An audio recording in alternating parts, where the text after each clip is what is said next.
दोस्तों, आज मैं आप सभी लोगों के समक्ष रसायनों के संसार चैनल की तरफ से हाई स्कूल व इंटरमीडिएट यूपी बोर्ड, सीबीएसई व एनसीईआरटी बोर्ड के लिए एक बहुत ही महत्वपूर्ण रासायनिक अभिक्रिया लेकर उपस्थित हूँ, जिसे हम किण्वन या फर्मेंटेशन के नाम से जानते हैं। किण्वन या फर्मेंटेशन क्या होती है, इसको हम जान लें। किसी जटिल कार्बनिक यौगिक का जीवकिंडों की उपस्थिति में, जीवकिंड क्या होते हैं? जीवकिंड को हम एंजाइम कहते हैं, खमीर कहते हैं, जीवाणु कहते हैं। जैसे हमारी लार में भी हमारे क्या होते हैं, जीवाणु पाए जाते हैं जो एंजाइम या खमीर का या उत्प्रेरक का काम करते हैं। इन्हें हम जैव उत्प्रेरक कहते हैं। इसी तरह से बाहरी वातावरण में भी कई सारे जो होते हैं जीवकिंड होते हैं जो हमारे लिए लाभदायक होते हैं।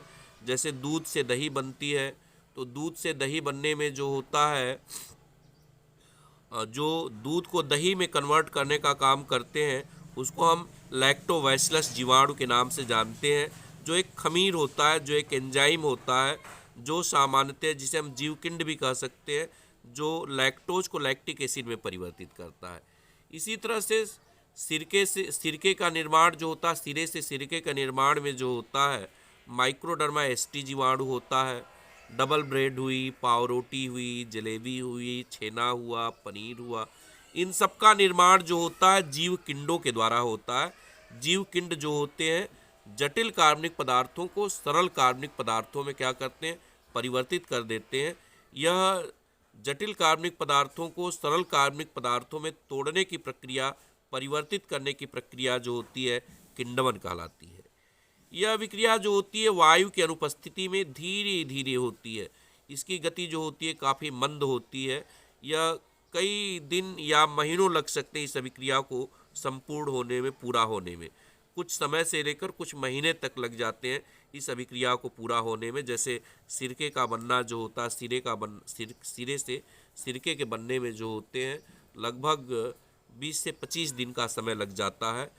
तो आइए हम सभी लोग देखते हैं किण्वन का कुछ एग्जाम्पल। C12H22O11, C12H22O11, इसे हम सामान्यतः जो होते हैं केन शुगर के नाम से क्या करते हैं, जानते हैं। यह गन्ने की चीनी है, केन शुगर है। जब हम इसका जल अपघटन कराते हैं तो यह जल अपघटन की जो प्रक्रिया होती है, यह इन्वर्टेज एंजाइम की उपस्थिति में होती है। यह जो जल अपघटन की प्रक्रिया होती है, यह इन्वर्टेज एंजाइम की उपस्थिति में होती है। अच्छा, एक चीज़ और मैं बता देना चाहता हूँ आप सभी लोगों को कि ये जितनी भी अभिक्रियाएं होती हैं जीवकिंडों के द्वारा बॉडी टेम्परेचर पर होती हैं, शरीर के ताप पर होती हैं।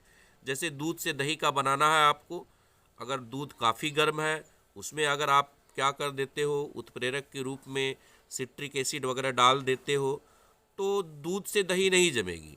लेकिन जब दूध बॉडी टेम्परेचर पर होता है, आप लोग देखते हो घर पे जब आपकी मम्मी दूध से दही बनाती हैं तो दूध में उंगली डालकर उसको देखती हैं कि क्या दूध जो है हमारी बॉडी उसको एब्जॉर्ब कर पा रही है कि नहीं कर पा रही है, क्या हमारा दूध जो इतना गर्म है कि हमारा बॉडी उसको सहन कर पा रहा है कि नहीं। तब उसमें जोरन डालती हैं, तब उसमें जो है सिट्रिक एसिड या उत्प्रेरक के रूप में जो भी पदार्थ होते हैं डालती हैं, ताकि लैक्टोज जो है लैक्टिक एसिड में परिवर्तित हो जाए, मतलब दूध जो है दही में परिवर्तित हो जाए। उसी तरह से यहाँ पर हम लोग देख रहे हैं केन शुगर का जल अपघटन करवा रहा हूँ मैं इन्वर्टेज एंजाइम की उपस्थिति में। तो यहाँ पर हमको प्राप्त हो रहा है C6H12O6, जिसको हम ग्लूकोज और फ्रक्टोज के नाम से जानते हैं या हेक्सोज कहते हैं। इसी तरह से हमको क्या प्राप्त हो रहा है, C6H12O6 प्राप्त हो रहा है। अब इस C6H12O6 का, अगर इस C6H12O6 को अगर हम जाइमेज एंजाइम की उपस्थिति में, जाइमेज एंजाइम की उपस्थिति में अगर हम किण्वित करा दें, जाइमेज एंजाइम की उपस्थिति में यह किण्वित होकर हमको क्या दे देगा, यह दे देगा 2C2H5OH, एथिल एल्कोहल दे देगा। और साथ ही साथ क्या प्राप्त होगी, कार्बन डाइऑक्साइड प्राप्त होगी। तो इस तरह से यहाँ पर आप देख रहे होंगे यह एथिल एल्कोहल का फॉर्मेशन इसके द्वारा किया जा रहा है। यह एथिल एल्कोहल है।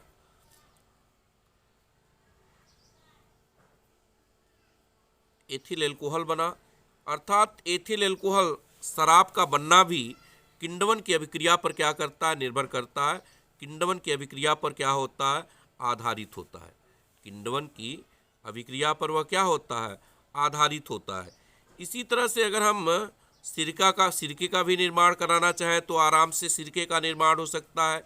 एथिल एल्कोहल है, एथिल एल्कोहल का ऑक्सीकरण करा देंगे माइक्रोडर्मा एसटी जीवाणु की उपस्थिति में, तो हमको CH3COOH प्राप्त हो जाएगा। CH3COOH प्राप्त हो जाएगा और इस तरह से सिरके का भी निर्माण हो सकता है।